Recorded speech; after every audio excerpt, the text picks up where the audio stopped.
comes to mind? Anybody want to give it a shot? Living. Living. Yeah, exactly. So that's exactly what it is. What I thought it was when I was in graduate school, my professor was like, "Oh, do you know how to do bioassays?" I was like, "Yeah, I think so. I've been doing them for a while." He's like, "You haven't done any bioassays?" I'm like, "What do you mean? I've been doing all this stuff with enzymes and proteins. What's that?" Well, a bioassay is when something's living. When there's either living cells, living tissues, or living organisms like mice or rats or monkeys. If you get to that stage, pig. Sometimes they used to use dog models, but that's very unethical now because everyone has a dog.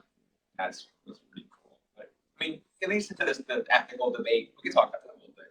Of like, they use pigs for a lot of these studies, and brain chemistry and intelligence-wise, pigs and dogs are not that far off. So that leads into that ethical debate, which I'm not an ethics professor. I don't want to get into it, but I mean, there's people that have like nice, like little potbelly pigs that are pets. They know their names, they fetch all this stuff, right? But I mean, dogs, man's best friend, you know. So it hits home a little different. So I understand that completely. I don't know, just an ethical thing to think about. I'm definitely gonna take that out of the video. I don't want anyone to comment weird stuff. Anyway, so bioassays, things that are living. So they're experiments that are measuring potency of drugs on living cells or animals or tissues, right? So even a Western blot is considered a bioassay because we're quantifying proteins or some kind of expression level or some kind of drug treatment on living cells. And the cells might be dead when we're looking at the results, but the treatment was done in a live environment. So the bioassays are the next step. So everything we talked about last week, where we talked deep into SAR, structure, activity, relationship, or the going from the screening process to the hit identification to hit optimization or lead optimization, right? Into getting your drug candidates. The next step is to go into the bioassays. And all of these, the next step things either, the big question is, okay, they're potent in your enzymes, they're potent in your Western blot maybe. How potent are they in the body? How potent are they in mice? Maybe hamster, maybe monkey, rhesus monkey.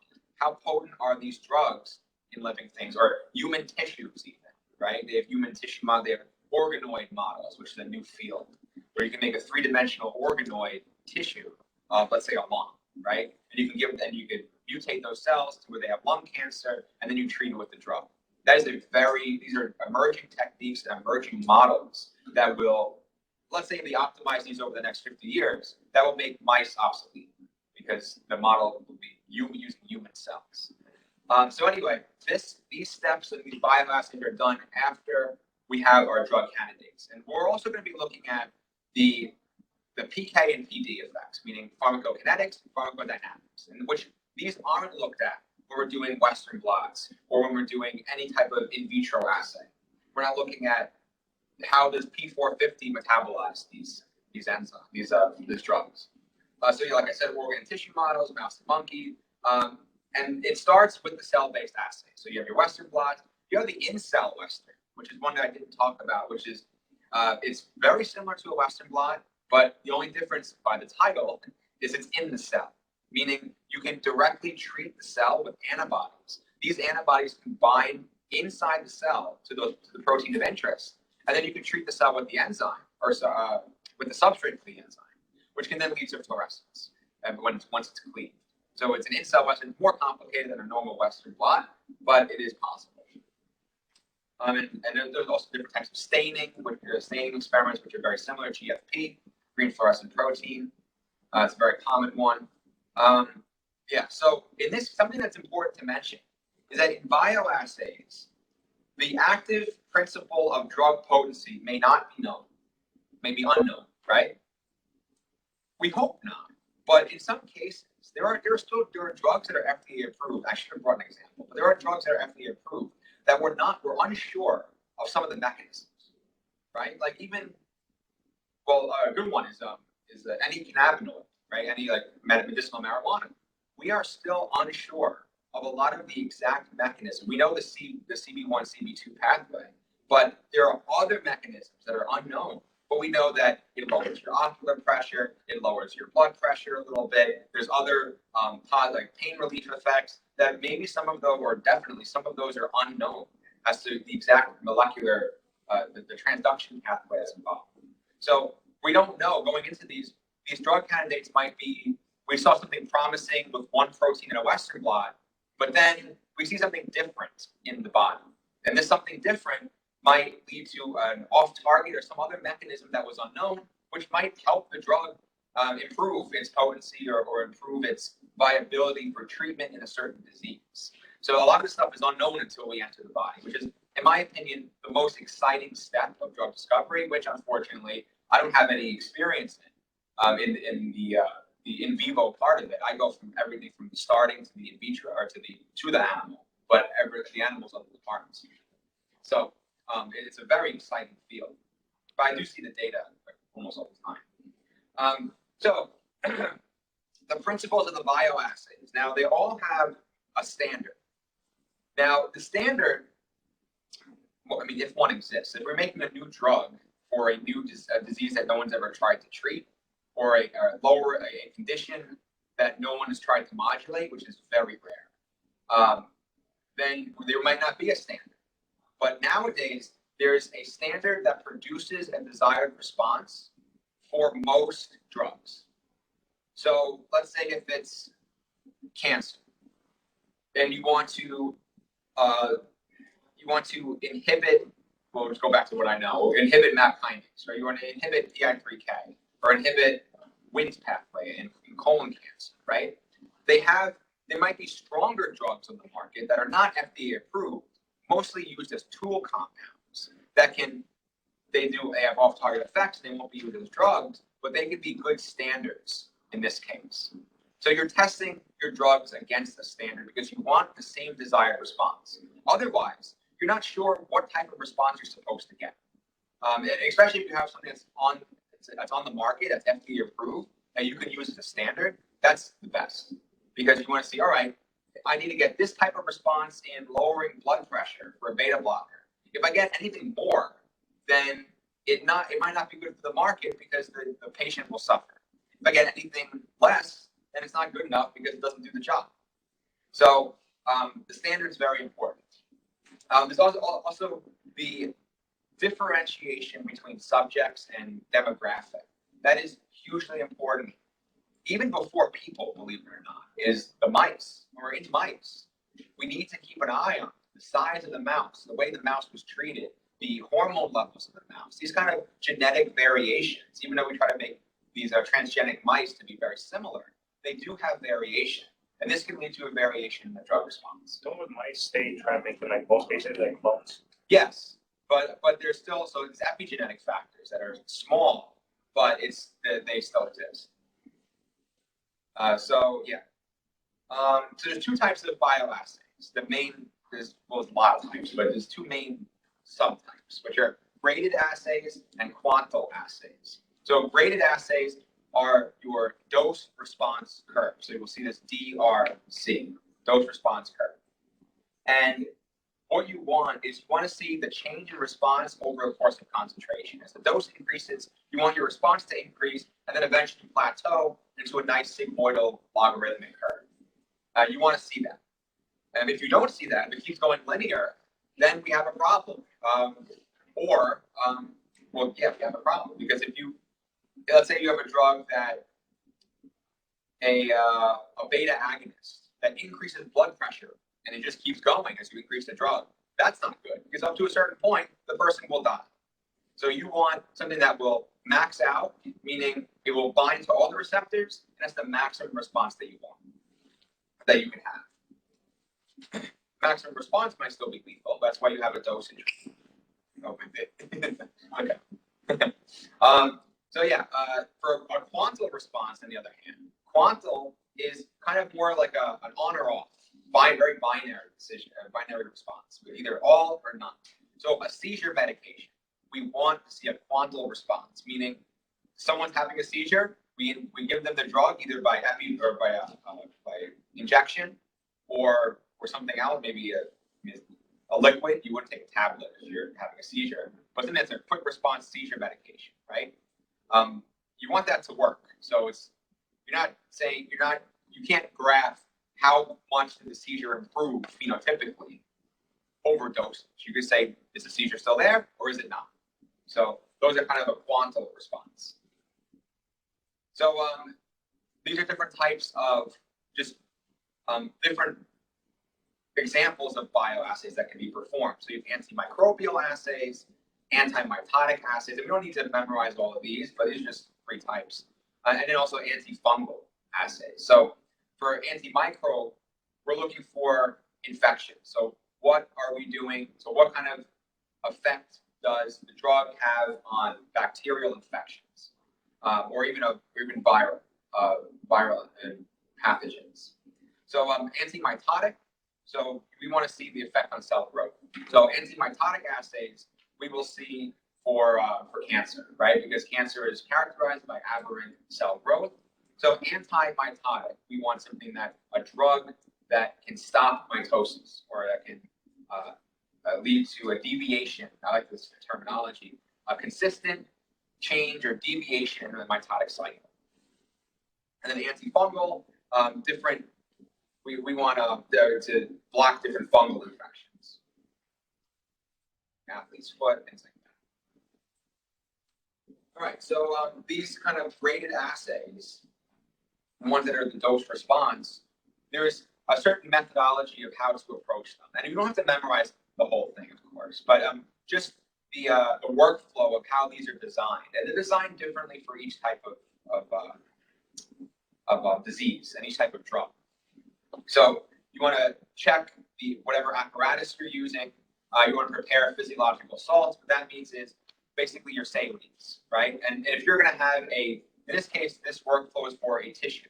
So you can suspend a tissue in a buffer solution, and you can treat it with drug, keep those cells alive, and you can be able to have a graded response. Depending on either phenotypic response or protein expression level, you can break apart the tissue, get cell lysate, get proteins out of that. There's different ways to approach it.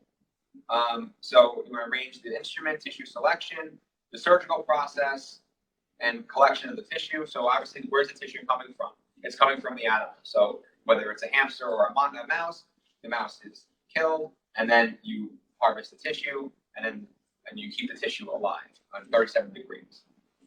So then tissue attachment to the water bath, relaxation time to the tissue to prepare it, and then the drug, you make serum dilution of the drug, you treat, select the lowest possible measurable concentration, prepare a dose response curve, you prepare the drug, and then you treat. That's it.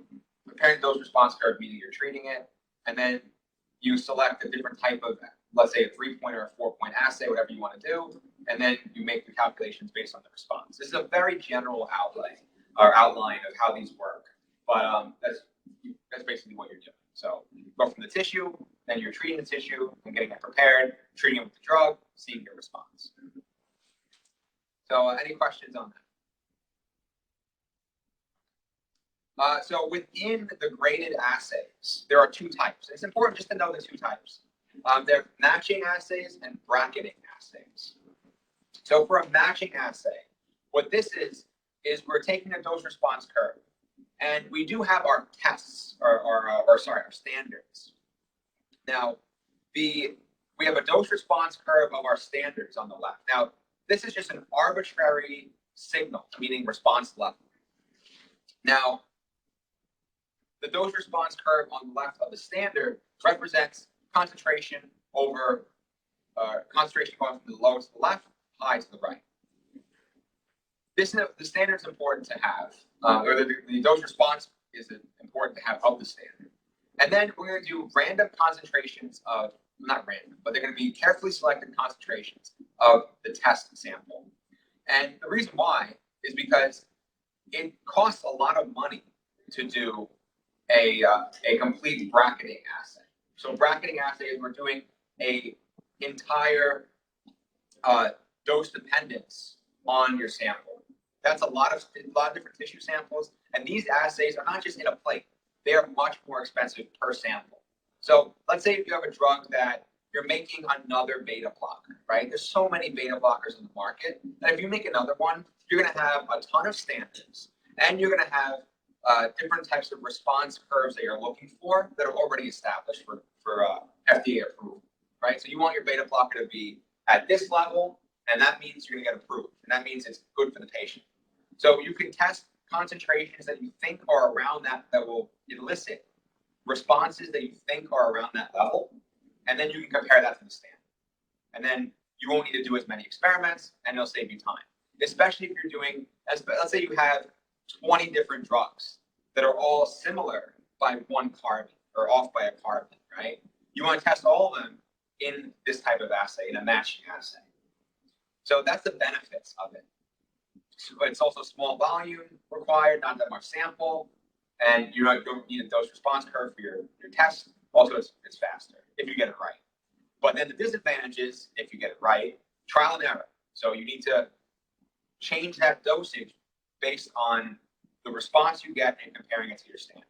Let's say you put a concentration of the dose as high as you think you need, but it's twofold off from a response as it is from the standard.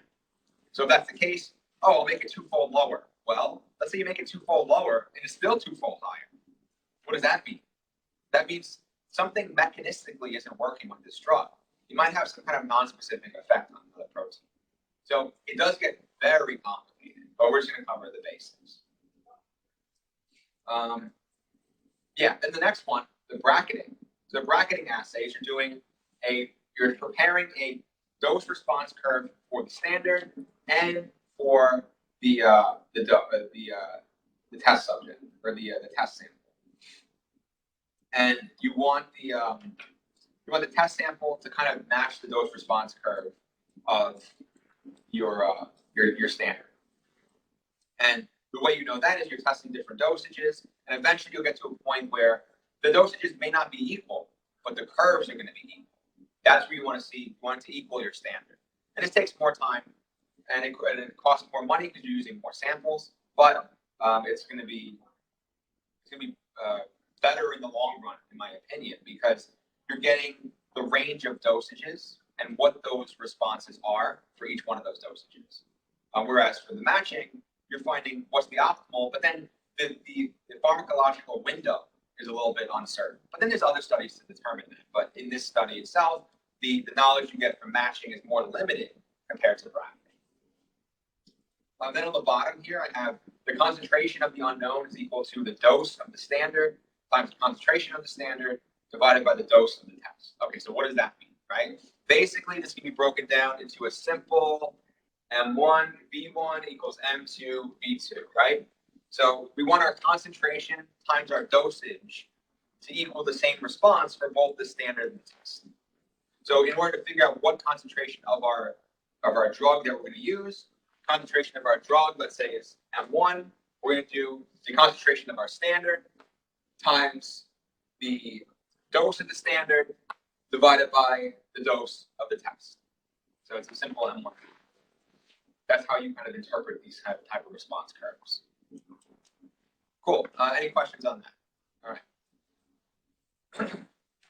So another thing we can do is we can use a very simple or a similar thing to bracketing. We can use an interpolation assay, where we do the same thing. They call it different assays, but we're doing the same thing. We're taking a range of concentrations. The ranges might not be exactly to what we're looking for our response. Whereas in the bracketing assay, we're matching our our drug response to exactly what we want it to be for our standard, right? But for interpolation, we might test a concentration here on the bottom, one over here, and one over here. Well, there's usually like 5 or 6, but like boom, boom, boom, boom, boom. But our desired response is here. So we might not have that exact concentration. We might not have tested the exact concentration of dosage in this experiment, but we can interpolate based on the fit and figure out, okay, this is our concentration that we need to use.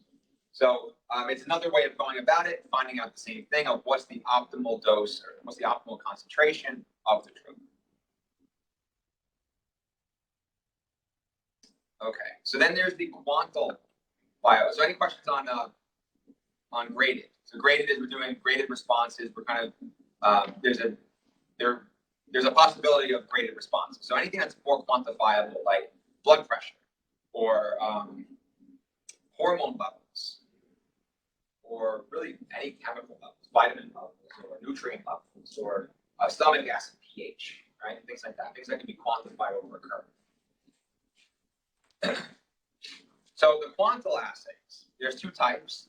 Then you have your direct endpoint, and then you have your LD50 determination. So for the direct endpoint, so let's read what it says, and then we'll talk about it. So the threshold dose producing a required response is measured on each atom. So this means, like we said, we're going very binary, going from no response, the mice is having a seizure, to the lowest possible response where the mouse is not having a seizure. So it's binary. And we can figure that out based on testing several doses. And the funny thing is we would use a dose response kind of technique to get to that level. But we would pick first. We would say, all right, 1 mg per kg, 1 mg per kg of body weight. Then, okay, then we use 2. All right, that worked, right? So that's how we would do an endpoint assay. Yeah, so also we can test it we can use an endpoint assay for detecting side effects of drugs, which is done also. So let's say, that's the reason why I wrote here, does the drug cause convulsions? Let's say there was a post-market claim that a drug, let's say COVID vaccine, which is not true, but the next thing I'm going to say is not true. But let's say there was a COVID vaccine post-market case of someone having convulsions, right? They want to look back at that because we rushed this for FDA approval, and they want to look back and say, all right, how can we test if this causes convulsions? We're not going to do a larger clinical trial. That would cost too much money. We'll just keep raising the dosage on mice and see if we see any convulsions. And what if they see that, oh, if we treat 10-fold higher than the recommended dose, we get convulsions. All right, that's something that we didn't know, and it's good to know. But for that one patient who may have experienced a convulsion, they might have had a genetic abnormality, which made them experience it at a lower dose. So you can use this technique for determining side effects and determining the dosage or concentration required to see side effects. But mostly it's used to determine the response of a drug. Any questions on that? Okay. So next is LD50 determination. Now, LD50, remember all the different D50s, right? We have KD, we have EC50, IC50, TD50. This is LD50. So who remembers what LD50 stands for? Yeah. Lethal, yes. So the concentration or dosage in this case that causes 50% of the sample population to die, right? For human drugs, we don't want to be anywhere near our LD50. We don't even want to be near our LD1, meaning 1% of people die. We want to be 100 or 1,000-fold less than the LD curve for our toxicity curve, not even our effective response curve. So we want to be nowhere near people dying. So anyway, what they can do is they can determine an LD50 by raising your dosage. And usually they do this cumulatively.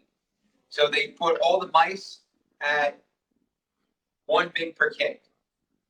One of them dies. Let's say you have 100. One of them dies. Then you put them at 5 mg per kg. 10 of them die. And eventually you get to a point where 50 of them die. That concentration causes 50 of them to die. Because the ones that die at 1 mg per kg are probably going to die at 5 mg per kg. So that's the most cost-effective way to figure out LD50. And this is a quantum assay, even though you do have a LD50 curve.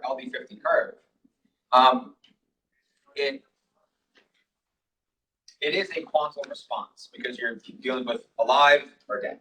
So it's very quantum, very binary. And also you can do what dosage cures 7 mice, right? That would be your potency.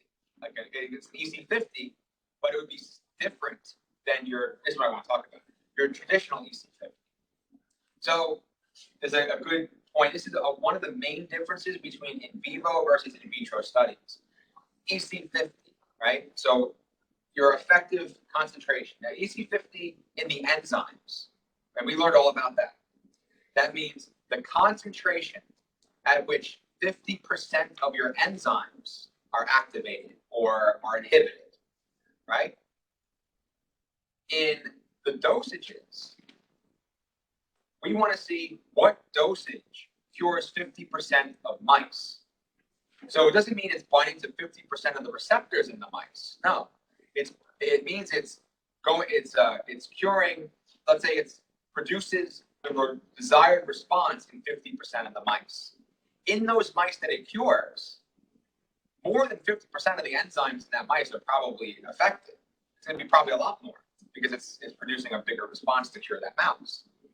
So it's not exactly the same as EC50 in biochemistry as it is in the in vivo studies. So that's the difference. We're talking about responsive subjects, which is different.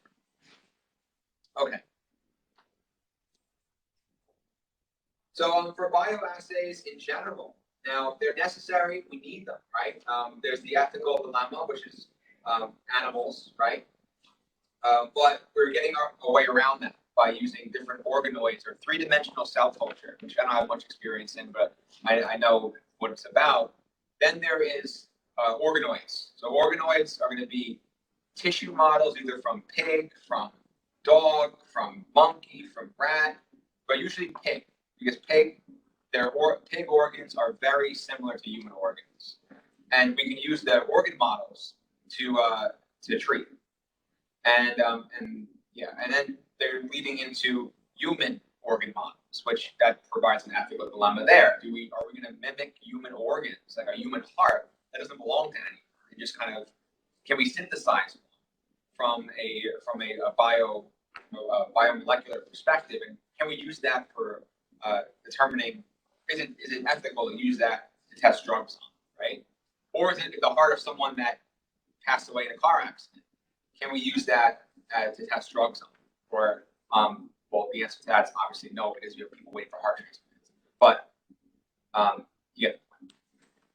So anyway, the advantages to using bioassays is that, let's say sometimes the chemical assay might be too complex. So doing let's say you're at a step where you kind of did everything you would need to do, but let's say you don't have mass spec in-house, and you don't have SPR, or you don't have a cell culture hood, but you have all this other stuff, which wouldn't make any sense. But let's say you can do bioassays, and the chemical assays either don't have the personnel, or you don't have the equipment, or it's too expensive to do that. The bioassays are obviously the be-all, end-all, because you're testing dosages on subjects. And there's differences between result bioassays getting more important. So bioassay is more important, right? That's the end goal. If bioassays were cheap, I would be out of business. Or I would have no job, because what the hell's the point of an enzyme assay? Why would I want to test something even in a cell? If it was cheap to get mice or organ samples and just treat the cancer organ with the drug directly, and then just wait to see if it works, right? But we're not there yet. We may be in 100 years or so. Disadvantages: time-consuming. Yes, you have to, with the transgenic mice, dealing with mice takes a long time, and you need a lot of skill for that. So I wouldn't get a job in vivo lab, because I'm not qualified. I've done studies where my compounds have led up to being used in vivo by someone else, but I myself have never done in vivo studies. So therefore, I mean, it's not just something I can learn on the job, and it's something that maybe if you guys are looking at different job descriptions that require in vivo work, they're going to be asking, do you have in vivo experience? If you're like, well, I know what it's about, they can make.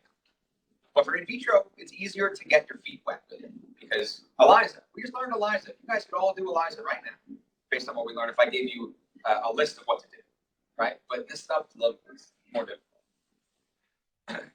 Biological variation exists, right? Even with the transgenic mice that may be similar, or DNA, the clones are the same, there may be some biological variation, because as in the embryo, there are mutations that occur, and the mice could be close, but they're not going to be exact. So there's always the case for that. That will throw off your data. So errors, speaking of throwing off data, errors. So we have different types of biological variation, right? So the tissue preparation is very important and is specific to different types of tissues. Lung is prepared differently than spleen or than liver than kidney, right? Or stomach lining, right? So the way of the treatment of the tissue and even the source of the tissue, very important. So that leads into the second bullet point, which is the difference in everything.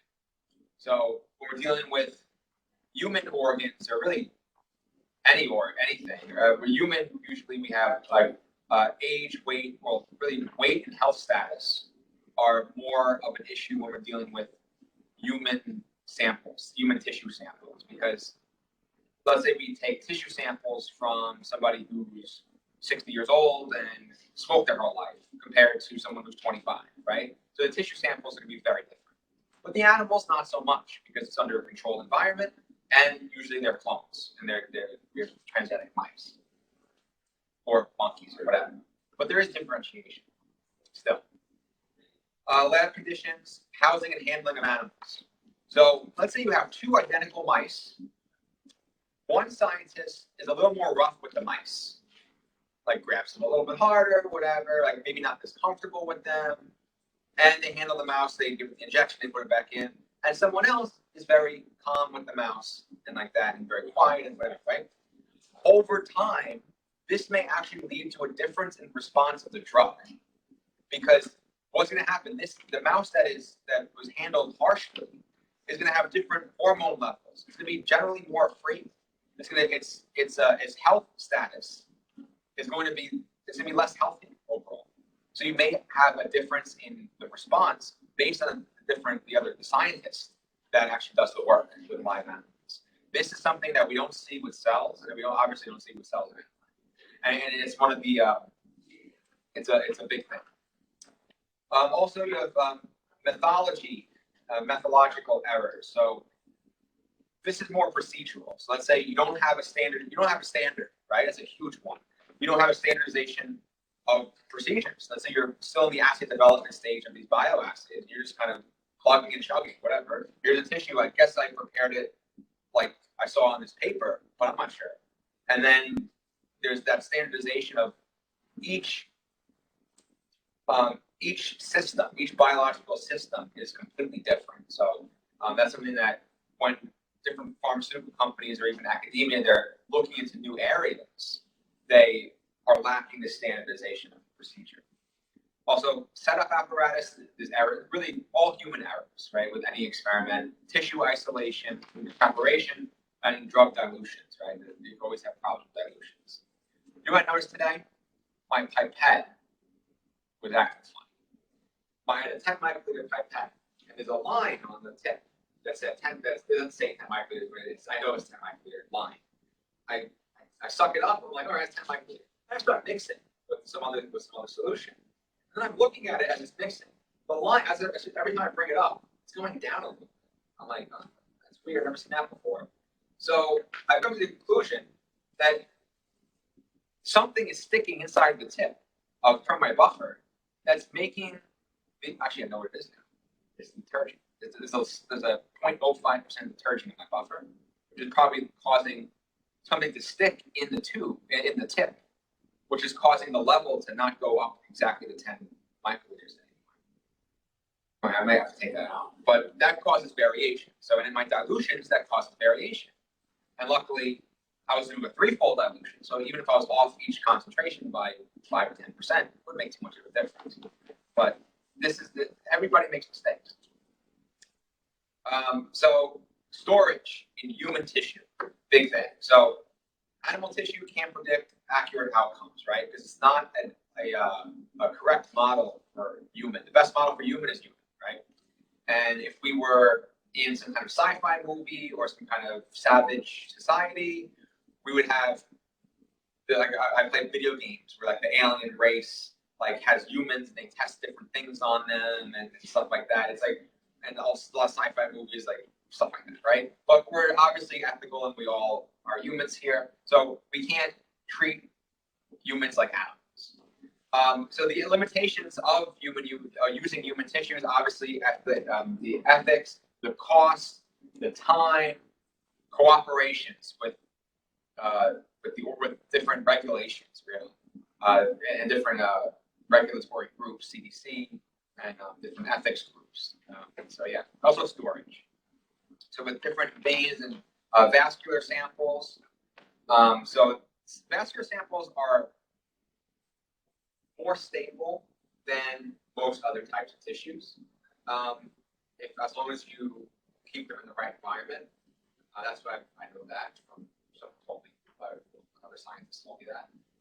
But definitely they are. Cardiac tissues can only be used fresh. They're stored in 4 degrees.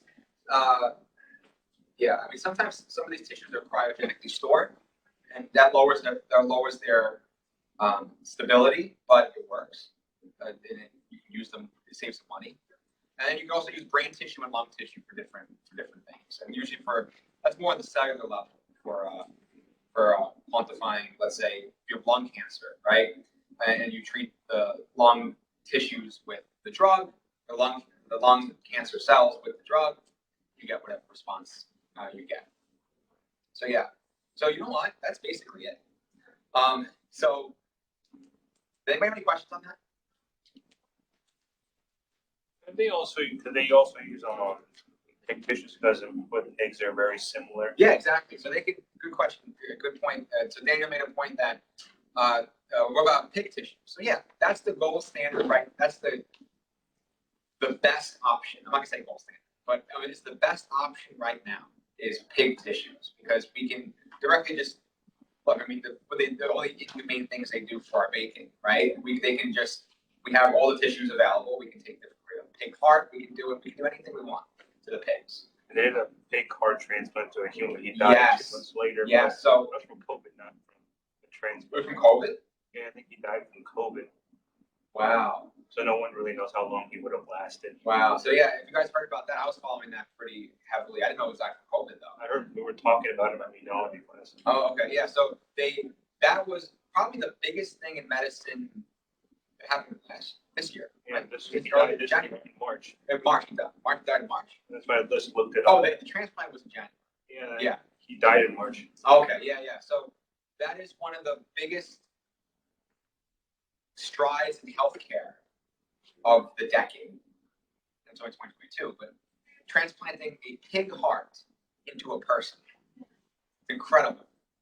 So the science that goes into that, I looked into it a little bit, but it's just like the volumes are close enough of the different the ventricle and the atrium where it's viable.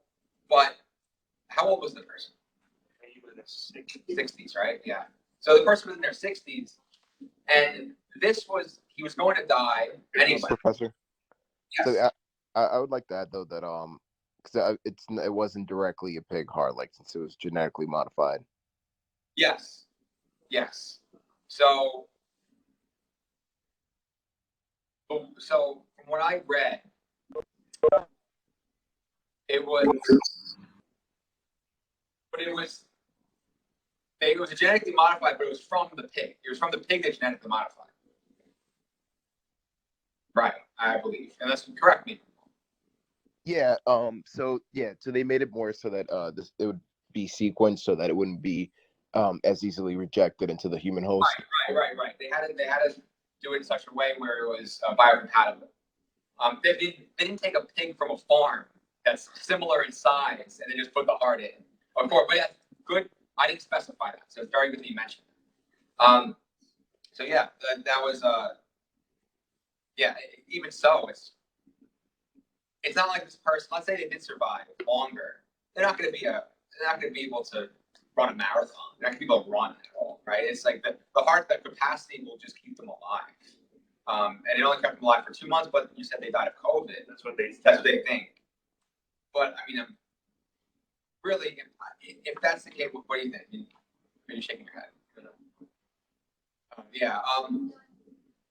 No, they died of COVID. What I read, there was a complication. There was some signs of rejection from the body that may have led to his death.